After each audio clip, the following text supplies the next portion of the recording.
গল্প পিয়নের আসরে সবাইকে স্বাগত জানিয়ে শুরু করছি আজকের গল্পের আসর। আজ শোনাবো শ্রী শিবরাম চক্রবর্তীর লেখা হাসির গল্প। শুরু করছি আজকের গল্প হর্ষবর্ধনের সূর্য দর্শন। সূর্য দর্শন না বলে সূর্যগ্রাস বললেই ঠিক হয় বোধ হয়। রাহুর পরে এক মহাবীরই যা সূর্যদেবকে বগল দাবাই করেছিলেন, কিন্তু যত বড় বীরবাহুই হন না, হর্ষবর্ধনকে হনুমানের পর্যায়ে কখনো ভাবাই যায় না। তাই তিনি যখন এসে পারলেন সূর্যি মামাকে দেখে নেব এইবার, তখন বলতে কি আমি হ্যাঁ হয়ে গিয়েছিলাম। আমার হাঁকারের কোনো জবাব না দিয়েই তিনি হেঁয়ালি পারলেন, সুন্দরবনের বাঘ শিকার তো হয়েছে, চলুন এবার পাহাড়ে বাঘটাকে দেখে আসা যাক। যদ্দূর আমার জানা, না বলে আমি পারলাম না।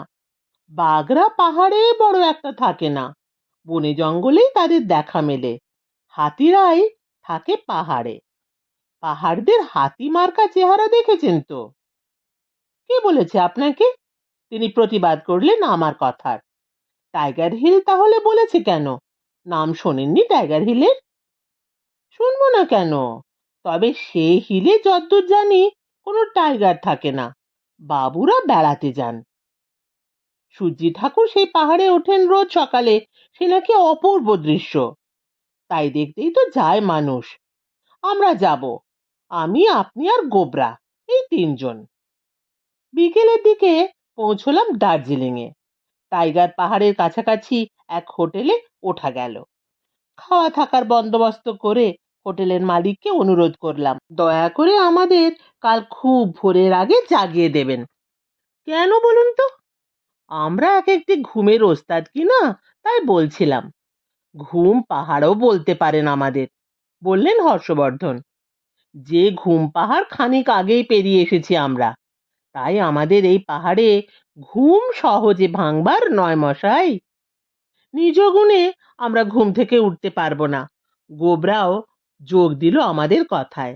তাই আপনাকেই অনুরোধ করছি। কারণটা জানতে পারি? কারণ আমরা কলকাতা থেকে এসেছি, এত দূরে এসেছি কেবল সূর্যোদয় দেখবার জন্য। সূর্যোদয় দেখবার জন্য? কেন, কলকাতায় কি তা দেখা যায় না? সেখানে কি সূর্য ওঠে না নাকি? উঠবে না কেন, কিন্তু দর্শন মেলে না। চারধারেই এমন উঁচু উঁচু সব বাড়িঘর যে সূর্যি ঠাকুরের ওঠা নামার খবর টের পাবার জো নেই। তাছাড়া তাল গাছও তো নেই গো কলকাতায়, থাকলে না হয় তার মাথায় উঠে দেখা যেত। গোবরা এই তালে একটা কথা বলল বটে, তালে বরের মতন। তাল গাছ না থাক, তেতলা বাড়ি আছে তো, তার ছাদে উঠে কি দেখা যেত না, বলতে চান ম্যানেজার। থাকবে না কেন তেতলা বাড়ি? তেতাল, চৌতাল, ঝাঁপতাল সব রকমের বাড়ি আছে, বলে হর্ষবর্ধন তার উল্লিখিত শেষের বাড়ির বিশদ বর্ণনা দেন। ঝাঁপতাল বাড়ি নামে যেসব 7 তলা 10 তলা বাড়ির থেকে ঝাঁপ দিয়ে মরবার তালে ওঠে মানুষ, তেমন বাড়িও আছে বই কি, কিন্তু থাকলে কি হবে, তাদের ছাদে উঠেও বোধহয় দেখা যাবে না সূর্যোদয়। দূরের উঁচু উঁচু বাড়ির আড়ালেই ঢাকা থাকবে পূর্ব আকাশ। এক হয় যদি মনুমেন্টের মাথায় উঠে দেখা যায়, আমি জানাই। তা সেই মনুমেন্টের মাথায় উঠতে হলে পুরো দিন লাগবে মশাই। আমার এই দেহ নিয়ে, দেহটা দেখেছেন? হর্ষবর্ধনের সকাতর আবেদনে হোটেলের মালিক তার দেহটি অবলোকন করেন, তারপরে সায় দেন। তা বটে, তবে দেখুন, এ জন্মে আমার সূর্যোদয় দেখা হচ্ছে না, তাহলে এই মানব দেহ ধারণ বৃথাই হলো। তাই আমাদের একান্ত অনুরোধ, এখানে নাকি অবাধে সূর্যোদয় দেখা যায়, আর তা নাকি একটা দেখবার জিনিস সত্যি। সেই কারণেই আপনাকে বলছিলাম, আমাদের যুগপৎ প্রতিবেদন, দয়া করে আমাদের ভোর হবার আগেই ঘুম থেকে তুলে দেবেন, এমনকি দরকার হলে জোর করেও। কোনো দরকার হবে না, তিনি জানান। রোজ ভোর হবার আগে এমন শোরগোল বাঁধে এখানে যে তার চোটে আপনা থেকেই ঘুম ভেঙে যাবে আপনাদের। শোরগোলটা বাঁধে কেন? কেন আবার? ওই সূর্যোদয় দেখবার জন্যে। যে কারণে যেই আসুন না, হাওয়া খেতে কি বেড়াতে কি কোনো ব্যবসার খাতিরে, ওই সূর্যোদয়টি সবারই দেখা চাই। হাজারবার দেখেও আশ মেটে না কারও। একটা বাতিকের মতোই বলতে পারেন। আমরাও এখানে চেঞ্জে আসিনি, বেড়াতে কি হাওয়া খেতেও নয়। এসেছি ঠিক কি কারণেই। তাই রোজ ভোর হবার আগেই হোটেলের বোর্ডাররা সব গোল পাকায়, এমন হাঁকডাক ছাড়ে যে আমরা, মানে এই হোটেলের কর্মচারীরা, যারা অনেক রাতে কাজকর্ম সেরে ঘুমোতে যায় আর অত ভোরে উঠতে চায় না, সূর্য ভাঙিয়ে আমাদের ব্যবসা হলেও সূর্য দেখার একটুও গরজ নেই যাদের, একদম সেজন্য ব্যতিব্যস্ত নয়, তাদেরও বাধ্য হয়ে উঠতে হয় ওই হাঁক ডাকের দাপটে। কাজেই আপনাদের কোনো ভাবনা নেই, কিচ্ছু করতে হবে না আমাদের। কোনো বোর্ডারকে আমরা ডিস্টার্ব করতে চাই নে। কারো বিশ্রামে ব্যাঘাত ঘটানো আমাদের নিয়ম নয়, তার দরকারও হবে না। সাত সকালেই সেই গোলমালে আপনাদের ঘুম যতই নিটোল হোক না কেন, না ভাঙলেই আমি অবাক হব। অতঃপর নিশ্চিন্ত হয়ে হোটেলের ঘরে আমাদের মালপত্র রেখে বিকেলের জলযোগ পর্ব চা টা সেরে বেড়াতে বেরুলাম আমরা। তখন অবশ্যই সূর্যোদয় দেখার সময় ছিল না, কিন্তু তাছাড়াও দেখবার মতো আরো নানান প্রাকৃতিক সৌন্দর্য মজুদ ছিল। তো সেই সব অপূর্ব নৈসর্গিক দৃশ্য দেখতেই আমরা বেরুলাম। সন্ধে হয় এধারের পাহাড়ের পথঘাট একটু ফাঁকা ফাঁকাই এখন। একটা ভুটিয়ার ছেলে এক পাল ভেড়া চড়িয়ে বাড়ি ফিরছে গান গাইতে গাইতে। শুনে হর্ষবর্ধন আহা উহু করতে লাগলেন। আহা আহা, কি মিষ্টি, কি মধুর, কেমন মূর্ছনা, যোগ দিল গোবরা। শুনে প্রায় মূর্ছনা হয় আর কি। একেই বলে ভাটিয়ালি গান, বুঝেছিস গোবরা? কান ভরে শুনে নে, প্রাণ ভরে শোন। ভাটিয়ালি গান বোধ হয় এ নয়, মৃদু প্রতিবাদ আমার। সে গান গায় পূব বাংলার মাঝিরা, নদীর বুকে নৌকার ওপর বৈঠা নিয়ে বসে। ভাটির টানে গাওয়া হয় বলেই বলা হয় ভাটিয়ালি। তাহলে এটা কাওয়ালি হবে, সমজদারের মতন কন হর্ষবর্ধন। তাই বা কি করে হয়? গরু চড়াতে চড়াতে গাইলে তাই হতো বটে, কিন্তু কাউ তো নয়, ও তো চড়াচ্ছে ভেড়া। কাওয়ালিও নয়। হর্ষবর্ধন যেন ক্ষুণ্ণ হন। রাখালি গান বলতে পারো দাদা, ভাই বাতলায়। ভেড়া চড়ালেও রাখালি তো বলা যায় ছোঁড়াটাকে। লোকসঙ্গীতের বাচ্চা বলতে পারেন, আমিও সঙ্গীতের গবেষণায় কারো চাইতে কম যাই না। এই বেড়ালি যেমন বনে গেলে বন বেড়াল হয়, তেমনি এই বালকই বড় হয়ে একদিন কেষ্টু বিষ্টু একটা লোক হবে। অন্তত যখন ওর গোঁপ বেরুবে তখন এই গানকে অক্লেশে লোকসঙ্গীত বলা যাবে। এখন নেহাত বালক সঙ্গীত। ভেড়ার পাল নিয়ে ছেলেটা কাছিয়ে এলে হর্ষবর্ধন নিজের পকেট হাতড়াতে লাগলেন, ওকে কিছু বকশিস দেওয়া যাক। ওমা, আমার মানি ব্যাগটা তো হোটেলের ঘরে ফেলে এসেছি দেখছি। আপনার কাছে কিছু আছে, নাকি আপনিও ফেলে এসেছেন হোটেলে? পাগল, আমি প্রাণ হাতছাড়া করতে পারি, কিন্তু পয়সা নয়। আমার যৎসামান্য যা কিছু আমার সঙ্গে থাকে, আমার পকেটে আমার রিজার্ভ ব্যাংক, তবে কিনা বলতে গিয়েও বাধে আমার। চক্রবর্তীরা যে কঞ্জুস হয় সে কথা মুখ ফুটে বলি কি করে? নিজ গুণ কি গণনা করবার? তাহলে ওকে কিছু দিন মশাই, একটা টাকা অন্তত। দিলাম। টাকাটা পেয়ে তো ছেলেটা দস্তুর মতো হতবাক। পয়সার জন্যে নয়, প্রাণের তাগাদার অকারণ পুলকেই গাইছিল সে। তাহলেও খুশি হয়ে আমাদের সেলাম বাজিয়ে নিজের সাঙ্গপাঙ্গদের নিয়ে এসে চলে গেল। খানিক বাদে সেই পথে আবার এক রাখাল বালকের আবির্ভাব।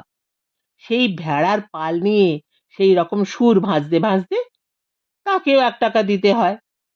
আবার খানিক বাদে আবার আর এক, পঞ্চম গলা চড়িয়ে ফিরছে ওই পথেই। তার সরাঘাতের হাত থেকে রেহাই পেতে অর্ধচন্দ্র দেওয়ার মতো একটা আধুলি দিয়ে তাকে বিদায় করা হলো। তারপর আরো আরো আরো মেষপালকের গাইয়ে বালকের দল আসতে লাগলো পরম্পরায় ওই পথে। আর আমিও তাদের বিদায় দিতে লেগেছি। 3টেকে আধুলি, 4টেকে 25 পয়সা করে, বাকিগুলোকে পুঁজি হালকা হওয়ার হেতু বাধ্য হয়ে 10 পয়সা 5 পয়সা করে দিয়ে তাদের গন্তব্য পথে পাচার করে দিতে হলো। সেই একটা ছেলেই ঘুরে ঘুরে আসছে না তো দাদা? গোবরা সন্দেহ করে শেষটায়। পয়সা নেবার ফিকিরে। সে একটা ছেলেই নাকি মশাই? দাদা সুধা নামায়। কি করে বলবো? একটা ভুটিয়ার থেকে আর একটা ভুটিয়াকে আলাদা করে চেনা আমার পক্ষে শক্ত। এক ভেড়ার পালকে আর এক পালের থেকে পৃথক করা কঠিন। আমার কাছে সব ভেড়াই একরকম, এক চেহারা। বলেন কি? হর্ষবর্ধন তাজ্জব হন। হ্যাঁ, সব এক ভ্যারাইটি। যেমন এক চেহারা তেমনি এক রকমের সরলরি। কি ভেড়ার আর কি ভুটিয়ার। আসুন তো পাশের টিলাটার উপরে উঠে দেখা যাক ছেলেটা যায় কোথায়। ছেলেটা যেতেই আমরা টিলাটার উপরে উঠলাম। ঠিক তাই, ছেলেটা এই টিলাটার বেড় মেরেই ফের আসছে বটে ঘুরে, গলা ছেড়ে দিয়ে সুরের সপ্তমে। কিন্তু এবার আর সে আমাদের দেখা পেল না। না পেয়ে টিলাটাকে আর চক্কর না মেরে তার নিজের পথ ধরল সে। তার চক্রান্তের থেকে মুক্তি পেলাম আমরাও। কিন্তু ছেলেটা আমাকে কপর্দক শূন্য করে দিয়ে গেল। আর একটু হলে তার গানের দাপটে আমার কানের সবকটা পর্দাই সে ফাটিয়ে দিয়ে যেত। তাহলেও কানে 7 পর্দার বেশ কয়েকটা এসে ঘায়েল করে গেছে, শেষ পর্দাটাই বেঁচে গেছে কোনো রকমে। আমার মতো আমার কানকেও কপর্দক শূন্য করে গেছে। তাহলেও কোনো গতিকে কানে কানে বেঁচে গেলাম এ যাত্রায়। প্রাকৃতিক মাধুরীর প্রচুর ভুরিভোজের পর বহু থনটন করে হোটেলে ফিরতে বেশ রাত হয়ে গেল। তখন ঘুমে আমাদের চোখ ঢুলু ঢুলু, পা টলছে। কোনো রকমে কিছু নাকে মুখে গুঁজেই আমাদের ঘরের ঢালা ও বিছানায় গিয়ে আমরা গড়িয়ে পড়লাম। গোবরা ভায়া, দরজা জানলা খড়খড়ি ভালো করে এঁটে দাও সব, নইলে কোনো ফাঁক পেলে কখন এসে বৃষ্টি নামবে তার কোনো ঠিক নেই, বললাম আমি গোবর্ধনকে। এটা তো বর্ষাকাল নয় মশাই। দার্জিলিং এর মেজাজ তুমি জানো না ভাই। এখানে আর কোনো ঋতু নেই। গ্রীষ্ম নেই, বসন্ত নেই, শরৎ নেই। খালি দুটো ঋতুই আছে কেবল। শীতটা লাগাতার আর বর্ষণ যখন তখন। তার মানে? চার ধারেই হালকা মেঘ ঘুরছে। নজরে না ঠাওর হলেও মেঘ লোকের উচ্চতাতেই দার্জিলিং তো। জানলা খড়খড়ির ফাঁক পেলেই ঘরের ভেতরে সেই মেঘ এসে বৃষ্টি নামিয়ে সব ভাসিয়ে দিয়ে চলে যাবে। বলেন কি? তাই বলছি। আমি বললাম কিন্তু আর বলতে পারছি না। আমি ঘুমিয়ে পড়লাম। ঘুমোচ্ছেন তো? কিন্তু চোখ কান খোলা রেখে ঘুমোবেন, হাঁকলেন হর্ষবর্ধন। তেমন করে কি ঘুমোনো যায় নাকি? আমি না বলে পারি না। চোখ তো বুঝতে হবে অন্তত। কিন্তু কান খাড়া রাখুন, কান খোলা রেখে সজাগ হয়ে ঘুমোন। একটু শোরগোল কানে এলেই বুঝবেন ভোর হয়েছে, জাগিয়ে দেবেন আমাদের। দেখা যাবে, বলে আমি পাশ ফিরে শুই। কান দিয়ে কতদূর কতটা দেখতে পারবো তেমন কোনো ভরসা না করেই এক ঘুমের পর কেমন যেন একটা আওয়াজ আমার কান খাড়া হয়। আমি উঠে বসি বিছানায়, পাশে ঠেলা দিই গোবরাকে। গোবরা ভায়া, একটা আওয়াজ পাচ্ছ না? কিসের আওয়াজ? পাখো আজ বাজছে যেন। কেউ যেন ভ্যারো রাগিনী সাজছে মনে হচ্ছে। ভ্যারো হলো গিয়ে ভোরবেলার রাগিনী, ভোরবেলায় গায়। পাখো আজ বাজছে। গোবরাও কান তুলে শোনবার চেষ্টা করে। জামা কাপড় পরে নিন, সাজগোজ করার আর সময় নেই। তাছাড়া দেখতেই যাচ্ছেন, কাউকে দেখাতে যাচ্ছেন না। নিন, কম্বলটা গায়ে জড়িয়ে নিন। দেরি করলে সূর্যোদয়টা ফসকে যাবে। 3জনেই শশব্যস্ত হয়ে আপাদ মস্তক কম্বল জড়িয়ে বেরিয়ে পড়লাম। টাইগার হিলের উঁচু টিলার কাছেই হন্তদন্ত হয়ে 3জনায় গিয়ে খাড়া হলাম তার উপর। বিস্তর লোক গিজগিজ করছে সেখানে। নিঃসন্দেহে সূর্যোদয় দেখতে এসেছে সবাই। মশাই, সূর্যে উঠতে দেরি কত? হর্ষবর্ধন একজনকে শুধালেন। সূর্য উঠতে ভদ্রলোক একটু মুচকি হেসে ওর কথায় জবাব দিলেন। বেশি দেরি নেই আর। আমি বললাম, আকাশ বেশ পরিষ্কার, দিকবিদিক উদ্ভাসিত, উঠল বলে মনে হয়, কিন্তু সূর্য আর ওঠে না। হর্ষবর্ধন বাধ্য হয়ে আর একজনকে শুধান, সূর্য উঠছে না কেন মশাই? এখন সূর্য উঠবে কি? শুকে অবাক হয়ে তাকান তার দিকে। মানে বলছিলাম কি, সূর্য তো ওঠা উচিত ছিল এতক্ষণে। পূবের আকাশ বেশ পরিষ্কার, সূর্যের আলো ছড়াচ্ছে চারদিকে, অথচ সূর্যের পাত্তা নেই। সূর্য কি উঠবে না নাকি আজ? আমার অনুযোগ, ওই মেঘটার আড়ালে ঢাকা পড়েছে সূর্য, তাই দেখতে পাচ্ছেন না। তিনি জানালেন, মেঘটা সরে গেলেই। বলতে বলতে মেঘ সরে গেল, প্রকাশ পেলেন সূর্যদেব। ও বাবা, অনেকখানি উঠে পড়েছেন দেখছি। বেলা হয়ে গেছে বেশ, আফসোস করলেন হর্ষবর্ধন।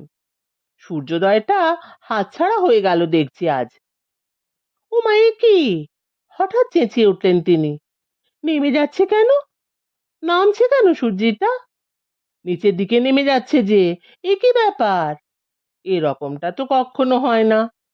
আমিও বিস্মিত হই। সূর্যের এমন বেচাল ব্যাপার তো দেখা যায় না কখনো। হ্যাঁ মশাই, এরকমটা হয় নাকি এখানে মাঝে মাঝে? একটু না উঠেই নামতে থাকেন আবার। পথ ভুল হয় সূর্যদেবের। তার মানে? তার মানে আমরা সূর্যোদয় দেখতে এসেছি কি না? উদীয়মান সূর্য দেখতে না পাই, উদিত সূর্য দেখেও তেমন বিশেষ দুঃখিত হইনি। কিন্তু এ কি, উঠতে না উঠতে নামতে লাগলো যে! আপনার জন্য কি পশ্চিম দিকে উঠবে নাকি সূর্য? অস্ত যাবার সময় সূর্যোদয় দেখতে এসেছেন? ঝাঁঝালো গলা শোনা যায় ভদ্রলোকের। কোথাকার পাগল সব!